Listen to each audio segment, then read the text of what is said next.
Este podcast é uma gentileza da Pasta Chefe. Almoço aos sábados e domingos para entrega. 43 99172 8933, Londrina, Paraná.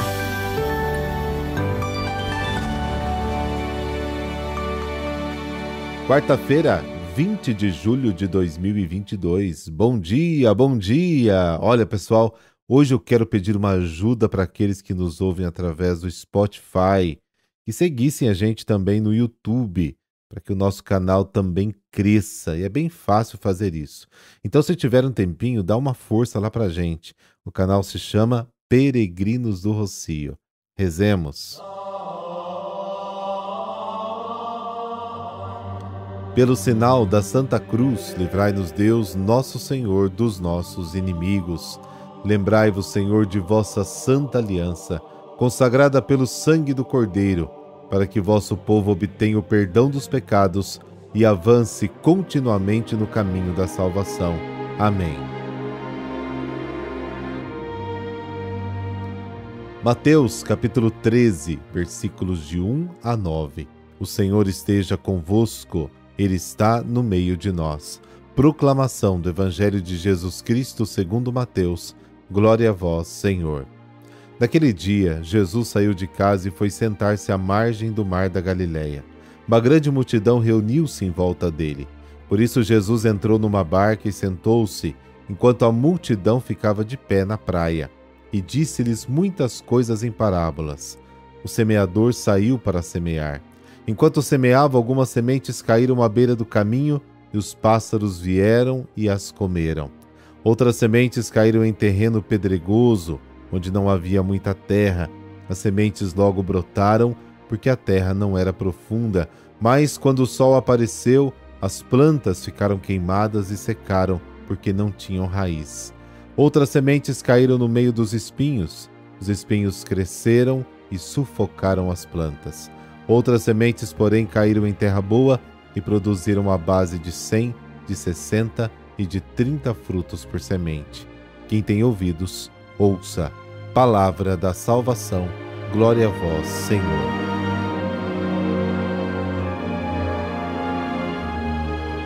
Como no Sermão da Montanha, também aqui Mateus faz uma breve introdução ao Sermão das Parábolas, descrevendo Jesus ensinando no barco, na praia, e muitas pessoas ao seu redor o ouvem.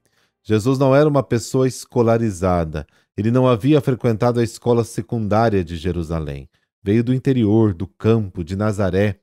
Sem pedir permissão às autoridades religiosas, ele começa a ensinar as pessoas. E elas gostam de ouvi-lo. Jesus ensinava sobretudo por meio de parábolas. E já ouvimos algumas delas: pescadores de homens, o sal, a lâmpada, as aves do céu e os lírios do campo, a casa construída sobre a rocha. E agora no capítulo 13, as parábolas começam a ter um significado particular. Servem para revelar o mistério do reino de Deus presente no meio do povo. E aí, a parábola da semente tirada da vida dos camponeses. Naquela época não era fácil viver da agricultura. O chão estava cheio de pedras, pouca chuva, muito sol. Além disso, muitas vezes, para encurtar a viagem, as pessoas passavam pelos campos e acabavam destruindo as plantas. Mas apesar de tudo isso, todos os anos, o agricultor semeava e plantava, confiando na força da semente, na generosidade da natureza. A parábola do semeador descreve o que todos sabemos e fazemos. A semente é lançada pelo agricultor e cai no chão. Uma parte cai no longo caminho, outra parte cai entre as pedras e espinhos e outra cai em terra boa, onde, conforme a qualidade do solo, produzirá 30, 60 e até 100. Uma parábola é uma comparação. Ele usa coisas conhecidas pelas pessoas e visíveis para explicar coisas invisíveis e desconhecidas sobre o reino de Deus. O povo da Galileia entendia de sementes, de solo, de chuva, de sol, de colheita, e agora Jesus usa exatamente esta linguagem conhecida pelas pessoas para explicar o mistério do reino. A expressão "quem tem ouvidos ouça" significa: é isso, você ouviu, agora tente entender. A maneira de entender a parábola é a busca. Tente pesquisar. A parábola não entrega tudo imediatamente, mas nos leva a pensar e a descobrir a partir da experiência que os auditores têm da semente. Abre-se a criatividade e a participação. Não é uma doutrina que vem pronta para ser ensinada. A parábola não é uma garrafa de água, mas indica onde está a fonte. O agricultor que ouve a parábola diz: semente na terra, eu sei o que significa, mas Jesus diz que tem a ver com o reino de Deus. O que significa isso? E é possível imaginar as longas conversas das pessoas.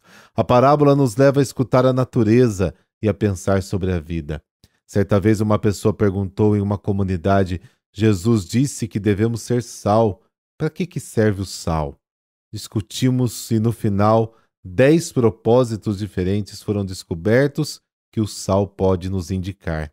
Então tudo isso foi aplicado à vida da comunidade e descobriu-se que ser sal é difícil e exigente. A parábola funcionou e não é agora que vai deixar de funcionar.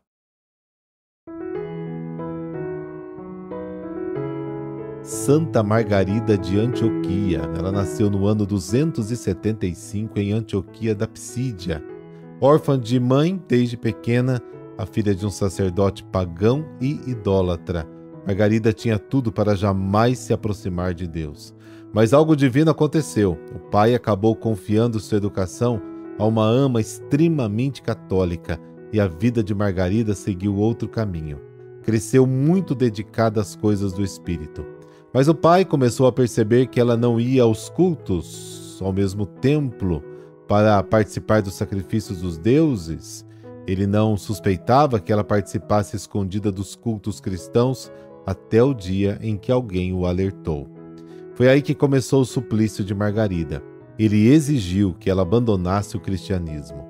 Como ela se recusou, primeiro lhe impôs um severo castigo, mandando a jovem para o campo trabalhar ao lado dos escravos.